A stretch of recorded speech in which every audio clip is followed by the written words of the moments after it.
শশা আজকে 140 টাকা। ভেন্ডি কিনতে গেছি, ভেন্ডির দাম 50 টাকা। কেন কিছু বলছে না ওরা? ওরা বলছে না, বলে আমার দামটাই চলবে।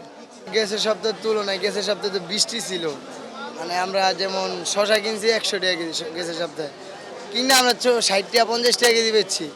ইলিশের দাম বেশি, কারণ ইলিশ গাঙ্গে কম, গাঙ্গে মাছ কম দিয়ে এই জন্য ইলিশের দাম বেশি। ইলিশের আমদানি থাকলে দাম কম থাকতো, এইবারের মতো অনেক কম।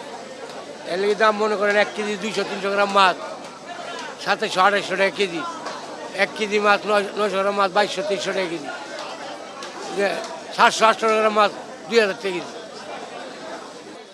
শশা আজকে 140 টাকা। ভেন্ডি কিনতে গেছি, ভেন্ডির দাম 50 টাকা। করল্লা কিনলাম, করল্লা বোধ হয় কত নিল, করল্লা 80 টাকা না কি যেন নিল। বেগুন 120 টাকা করে। তো অত্যাধিক করার ক্ষমতার বাইরে আমাদের। কেন কিছু বলছে না ওরা? ওরা বলছে না, বলে আমার দামটাই চলবে। এই সবই মিষ্টি কুমড়া, লাউ, তারপরে ঢেঁড়স, তারপর উচ্ছে এই সবগুলোই দাম বেশি মোটামুটি। আরে গ্যাসের সপ্তাহের তুলনায় গ্যাসের সপ্তাহে তো বৃষ্টি ছিল, মানে আমরা যেমন শশা কিনছি 100 টাকা কেজি গ্যাসের সপ্তাহে, কিনা আমরা 60 টাকা 50 টাকা কেজি বেচছি, মানে উল্টা পাল্টা বেচছি। বৃষ্টির কারণে লস হয়েছে অনেক টাকা, সেটাই পাইকাররা বলতে তাদের অনেক টাকা লস।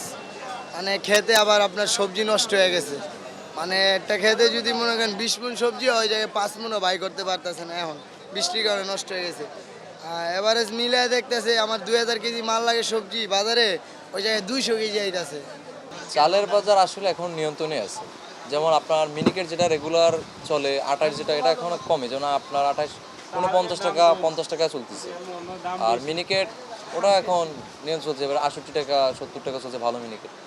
শুধু বাড়তি দাম হচ্ছে চিনিগুটা যেহেতু এক্সপোর্ট হচ্ছে এই জন্য একটু বাড়তি চলছে। আর এছাড়া আর চালের কোনো সমস্যা নেই।